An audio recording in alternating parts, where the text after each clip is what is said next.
On behalf of the VFW magazine staff, welcome and thank you for joining us. We have gathered today to commemorate the official end of combat operations in Iraq, which occurred on August 31st, 2010. On this date, then President Barack Obama formally declared an end to U.S. combat operations in Iraq under Operation Iraqi Freedom. On September 1st, 2010, a new mission named Operation New Dawn began. The focus moved from direct combat to advising, assisting, and training Iraqi security forces. Joining us today to speak a little on his time serving in Iraq is someone familiar to all of us. VFW Foundation Corporate Accounts Manager Chris Johnson is an Army veteran with a distinguished background in military service and veteran advocacy. Originally from Winona, Mississippi, Chris served in the United States Army for 10 years, where he completed 4 deployments and held the position of Human Resources Specialist.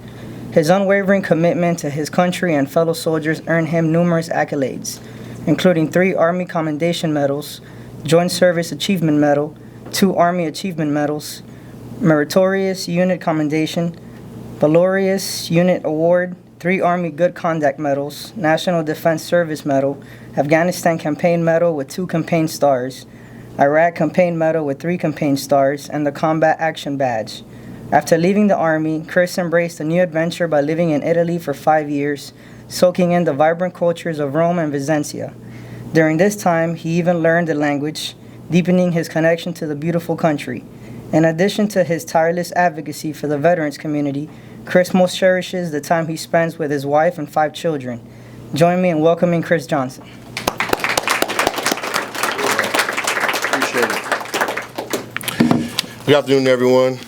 I'll try not to be long, as we've already been here once today. As he said, I'm Chris Johnson. Most of you all know I'm in the foundation. Originally came from the programs department under Lynn Roth. Now working under past Commander-in-Chief, now Executive Director Howard Roche. When I was first asked to speak today, my first reaction was, oh, wow, that was nice of them to think of me. Then immediately after that, I said, oh, crap, they thought of me. My mind went racing.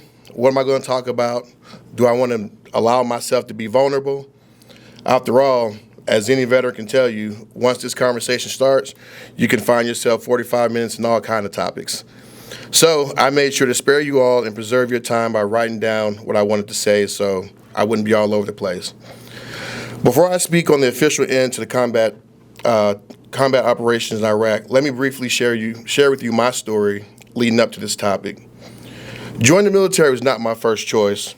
Like most kids my age, I thought I was going to the NBA. I played basketball in Korea, played basketball in Japan, in the States. I was always in the newspaper for something, scoring or something like that. But how quickly did those plans change? I remember sitting in my history class when the attack on the Twin Towers took place. It was my junior year in high school. My immediate reaction was one of pain as they played it on the TV in class. About 6 months later, my father deployed into action. During this time, my father and I were not on speaking terms, as he sent me to live with my biological mother because I was a knucklehead. Both my father and stepmother were stationed at the 101st Airborne Division at Fort Campbell, Kentucky. I say this because in my graduation year, my father deployed to Mosul, Iraq, and we hadn't spoken. My graduation came, and I made the decision to join the Army, hoping to deploy and fight for my country, just as my father had been called. July 15, 2003, I left my hometown, Winona, Mississippi, began my journey in the U.S. Army. I didn't know what to expect. I get to Fort Jackson and joined Delta Company 161 Infantry Regiment, where I quickly realized the military would be an exciting career path for me. 2 drill sergeants there had previously been stationed with my parents and had spoken to them before my arrival. Yes, they were in cahoots. I got smoked almost every day. I completed basic training and on to AIT, where I learned I had an assignment going to Germany. I called my mom to let her know, hey, Mom, I'm going to Germany. She tells me, call me back in 5 minutes. I didn't make it to the 5 minutes. I hear my drill sergeant call out, Johnson. I come racing forward. He said, your orders have been changed from Germany back to Fort Campbell, Kentucky. I thought I got out of there, but they sent me back home. Okay, so after I arrived at my first duty station, my mom, she was the NCOIC of the replacement, so she was officially my first boss. That was so embarrassing, but for time's sake, I'll skip that part. I completed the onboarding / in processing, if you will, and arrived at my first duty assignment at the 311th Military Intelligence Battalion. I hadn't got my boots in the door when they said, PFC Johnson, prepare to deploy in 7 days. I was 18 years old and it just got real. I arrived in Erevjan and then flew into Mosul, Iraq. I had been in the country for about 4 hours, and my new boss, Staff Sergeant Mitchell, said, I've got something for you. Let's go to the DFAC, which is the chow hall. I'm walking to the chow hall, and I hear, Johnson. I stop, and I feel chills run down my back. And I hear, Johnson again. I turn around. It was my dad. I tried to hold back, but I immediately burst into tears because, remember, we hadn't spoken in over a year. We were happy to see each other, and although neither of us said it out loud, it was understood that an apology was there from both of us. News spread that a father and son were deployed together, and they wanted us to appear on the news, but we declined, not wanting to draw attention to ourselves. I didn't see my father again for another year as my battalion was moving forward to Baghdad to secure the air base and buyout. What's significant about this time is that there was a soldier named Jessica Lynch who led her convoy the wrong way and was ambushed. The Special Forces later rescued her, and she became the first American female prisoner of war rescued since World War II. Also, on the 21st of December, before Christmas, the day we left Mosul, the DFAC that we ate in a few hours prior was attacked by a suicide bomber who entered the chow hall and set off a bomb, killing 22 people, including soldiers, and injuring dozens more. The silence settled over my convoy after we received the news, and mixed feelings prevailed among us all. Since I arrived to the fight late, I obviously wasn't feeling the same effects as everyone else there. Initially, we were told that we would only be there for 6 months, then return stateside. I had been there 4 out of the 6. We were packed up, sitting in our rucksacks, ready to catch the bird when our battalion sergeant major approached, told us not even to stand up for the news he was preparing to share. He informed us that we had to stay an additional 6 months. I've never seen so many grown men break down and cry like that. Some had families that were hanging on by a thread. Others couldn't bear to see any more horror than we had already seen. I was 18, and honestly, I felt that I was where I was supposed to be. It was the longest 6 months ever. Morale was down, tempers were flaring. The guys who were super cocky weren't as much when we left. It was definitely a trying time. We were among the first to enter this area, so we didn't have any up-armored vehicles. In fact, my vehicle didn't have any doors at all. The material around the truck was like a plastic material. The Iraqi forces learned how to make IEDs during this period, so we were extremely nervous every time we had to leave outside the wire. Fortunately, on my first tour to Iraq, 0304, we didn't lose anyone from our battalion, but our division lost a total of 82. One thing about the 101st is you are guaranteed to do back-to-back tours. 8 months back home, and we were preparing to return for a 15-month tour, 05-07 to Baghdad. The people who replaced us don't look the same as they did when they arrived. They look worn, borderline defeated, and as they begin to catch us up on the past year, they choke up, trying to tell us about the losses and the close calls. And you know too well, and you know all too well what they speak of, and it's once again your turn.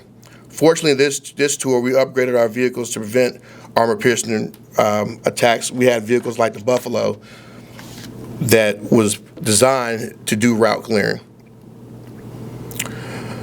The same Iraqi nationals who popped off a few rounds and would run are now precise with their aiming and becoming more effective. To top it off on this tour, we were responsible for training the Iraqi forces, which did not sit well with many of us, but we did as we were told. As I mentioned, we upgraded our systems to where we had the CPOP, the Command Post of the Future, and we also had the Blue Force Tracker, which made it easier for us to determine where our friendly enemies were, or our friendly soldiers were, so that we didn't have so many close friendly fire incidents. My final tour to Iraq was by far the most challenging. By this time, we were rebranded as the 2nd Brigade Combat Team. Our MI company was authorized as a human resource specialist, and I was specifically requested as I had previously helped clean up their personnel records prior. On my very first day on ground, I was sent to learn a technique called rabbit drills with the replacements. So basically what this means is you're given a device that can track cell phones. If your cell phone is on and we get a call from up top and if your phone's on, we can lock on to you. You can't turn it off. There's nothing you can do. We come directly to you. So my first sergeant says, "Hey, Jay, you're going to go out and learn these routes with these guys." Mind you, it's my first day in country. And I'm thinking to myself, that's not what they sent me over here to do. About 6 months of doing this, they decided it was time for me to switch out, and I would come back my last 3 months to get ready for the next unit that came in. The truck I was driving was called the Stingray because of the secret squirrel equipment we had, which was controlled by 2 Navy personnel. On the front of my truck was a huge box that protruded in front, making us easily noticeable. I suppose the locals figured out which truck was causing everyone to get caught. As we were patrolling down Route Irish, which was notorious for IED blasts, out of nowhere, boom, the front part of my truck flew up in the air. Not even 2 seconds later, boom, secondary IED hit the rear. Luckily, I escaped with just some shrapnel up my arm and some to my face, and my body was really bruised for a few weeks, but we're okay. I earned my combat action badge during that mission. May 5th, 2008, about a week before Mother's Day,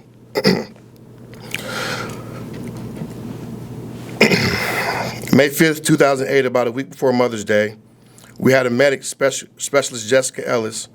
She was a curly-haired, smiley young soldier, just the sweetest kid you'd ever know. She sent her mother some flowers on Mother's Day, hoping that she would get them in time.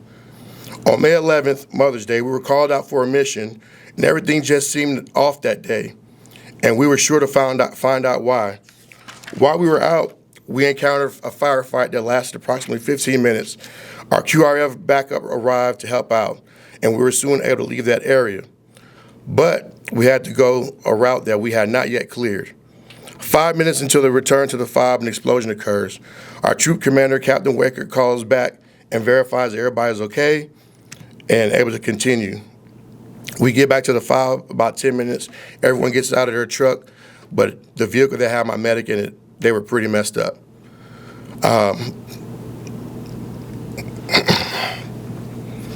We approached the vehicle, and she had her neck leaned to the side, and she was talking normally. As soon as she lifted her neck, the blood was uncontrollable and bled out. The same day, Jessica's mother received 2 things: the flowers from her daughter for Mother's Day, as well as the news that she had passed away in combat.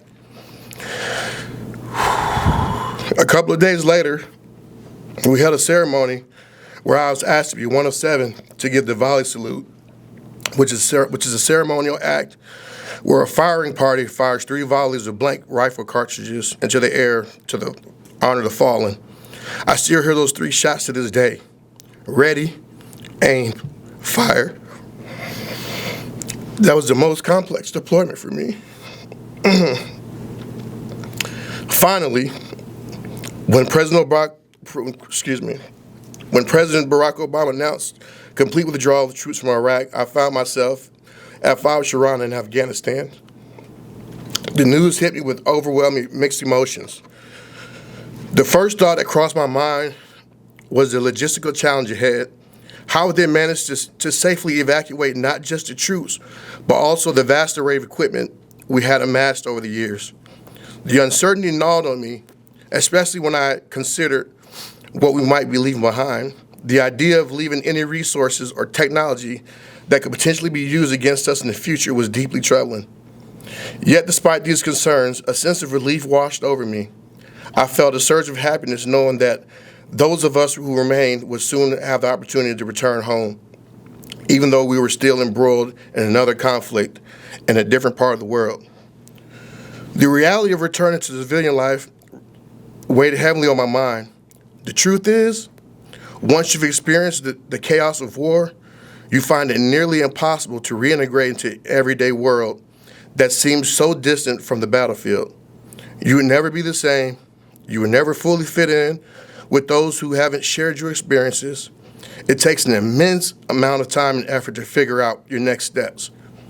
especially when all you've known for so long is war and the constant preparations that come with it. The sacrifices we made are etched in our minds, countless moments of moral questioning, harrowing decisions, and the haunting nightmares that accompany such experiences. These are the burdens we carry for the rest of our lives. Most profoundly, we remember the many who have fallen, those who are gone but will forever hold a place in our hearts. Their sacrifices serve as a stark reminder of the cost of conflict. Thank you for allowing me to share my time, even though it's a small piece of a larger tapestry woven from the threads of courage, loss, and resilience. Thank you.